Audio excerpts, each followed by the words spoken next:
Hola, ¿qué tal? Mi nombre es Marina Rizzo. El módulo en el cual nos vamos a introducir es drogas de abuso. El tema que me toca exponer son las drogas depresoras, ¿sí? Para eso vamos a mostrar una diapositiva donde figura la clasificación de las drogas psicoactivas, ¿sí? En drogas estimulantes o analépticas, en drogas alucinógenas o dislépticas, o en drogas depresoras o psicolépticas. Dentro de las drogas depresoras, ¿sí?, figuran, podemos decir, en primer lugar, el alcohol, ¿sí? A su vez, los barbitúricos y benzodiazepinas, si bien son psicofármacos, también son drogas que han utilizado como drogas de abuso, justamente por sus propiedades adictivas. También podemos clasificar dentro de este grupo los opiáceos, ¿sí?, que producen un síndrome particular de depresión del sensorio, conocido como síndrome narcótico, y hay muchos otros psicofármacos que no son utilizados como drogas de abuso, pero los podemos poner dentro de este grupo, como por ejemplo los antipsicóticos, anticomiciales, antimaníacos, y bueno, vamos a ir viendo algunos detalles generales. Tenemos que tener en cuenta que las sustancias psicoactivas, todas ellas producen afectación del sistema nervioso autónomo, por lo cual van a dar manifestaciones de los signos vitales, ¿sí?, alteración en los signos vitales, que van a ser clave para realizar un diagnóstico de aproximación. Además de afectar el sistema nervioso autónomo, las sustancias psicoactivas afectan particularmente el sistema nervioso central y van a producir manifestaciones de exaltación o excitación psicomotriz o de inhibición psicomotriz. Nosotros nos vamos a detener, como decíamos al principio, en las sustancias depresoras del sistema nervioso central.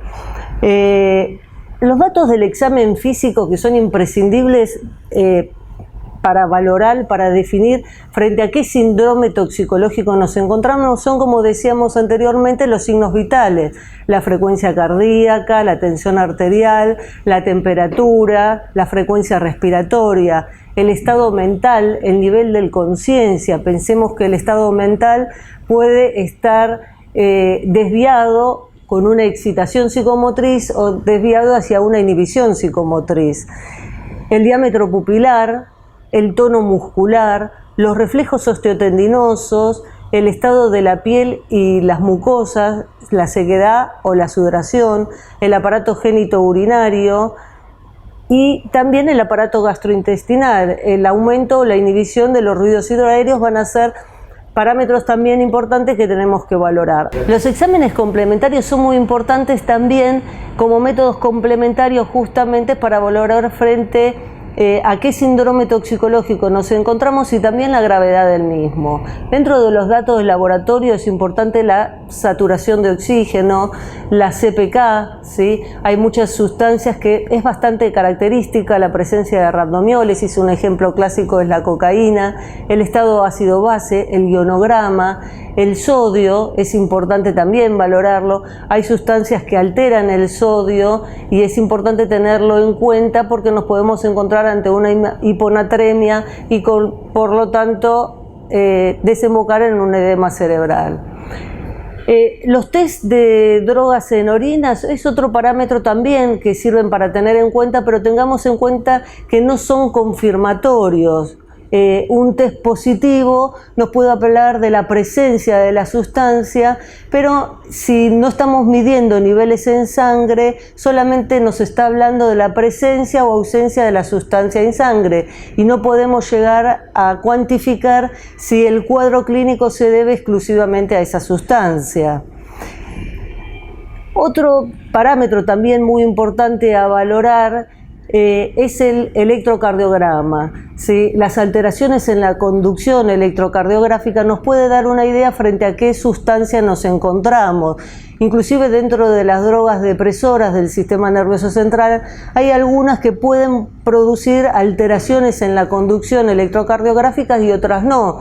Por ejemplo, las benzodiazepinas en general no producen alteraciones en la conducción electrocardiográfica, por lo cual si nos encontramos frente a un paciente con un síndrome de inhibición psicomotriz, una depresión del sistema neurológico que tiene alteraciones en el electrocardiograma, un QT prolongado, un QRS prolongado, y estábamos sospechando una intoxicación con benzodiazepinas, debemos pensar que hay otra sustancia asociada, por ejemplo, un antidepresivo tricíclico, ¿sí? Por ejemplo, un antipsicótico. Entonces, los exámenes complementarios son muy importantes para ayudar a dilucidar frente a qué sustancia nos encontramos.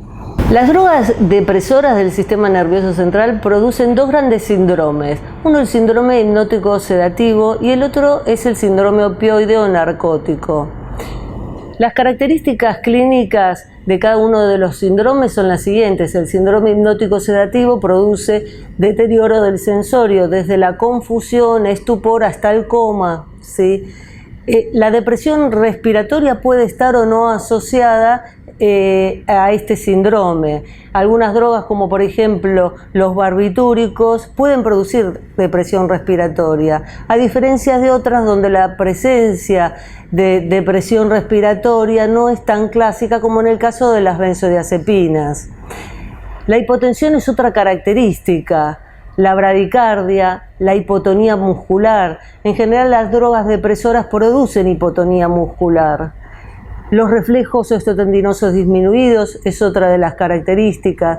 Las pupilas la mayoría de las veces tienden a estar mióticas, salvo en casos que ocurra una hipoxemia severa, donde puede haber midriasis, o también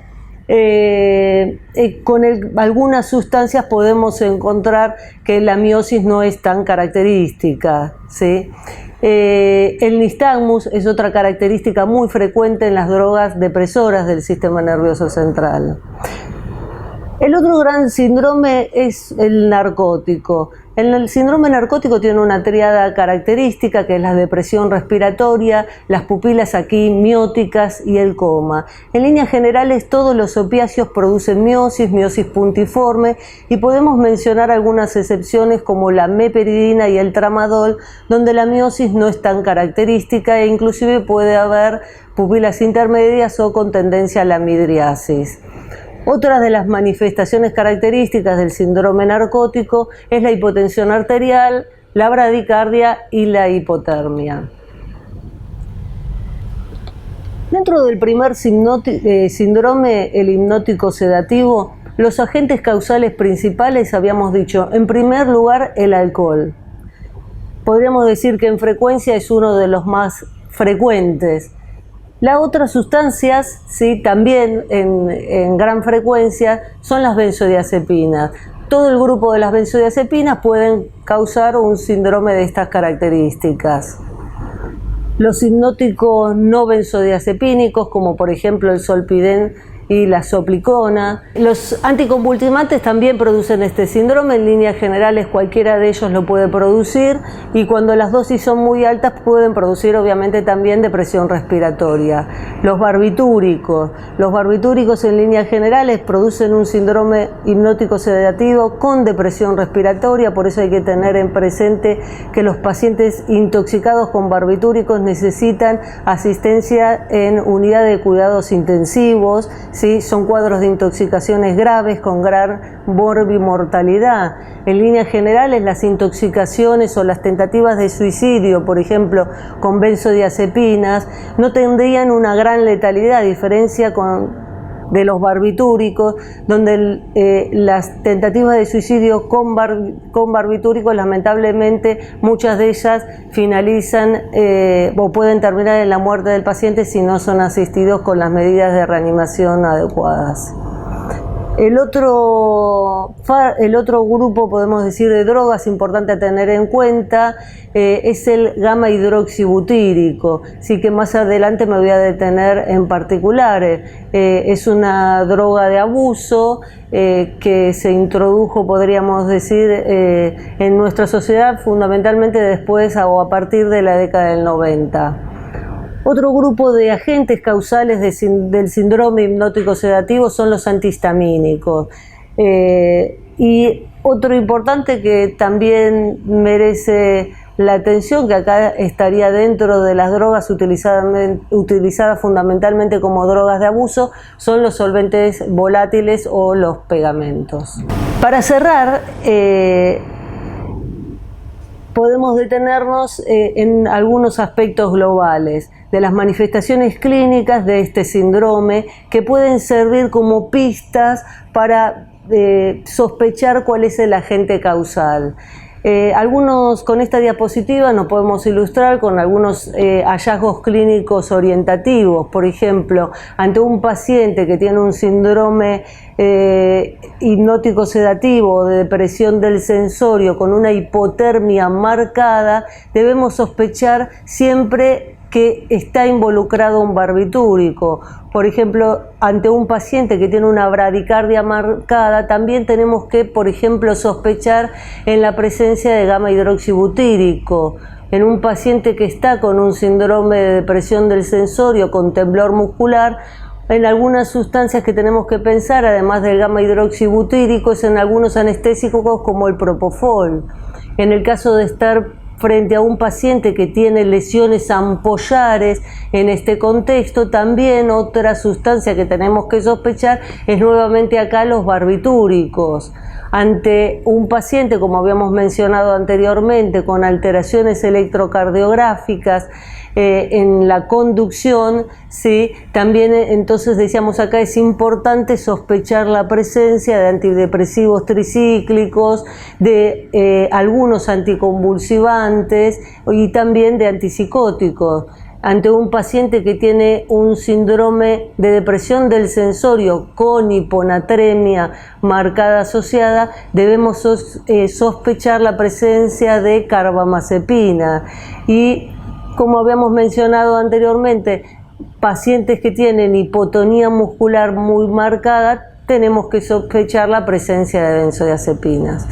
Bueno, acá terminamos la clase de depresores del sensorio y seguimos más adelante con otros temas.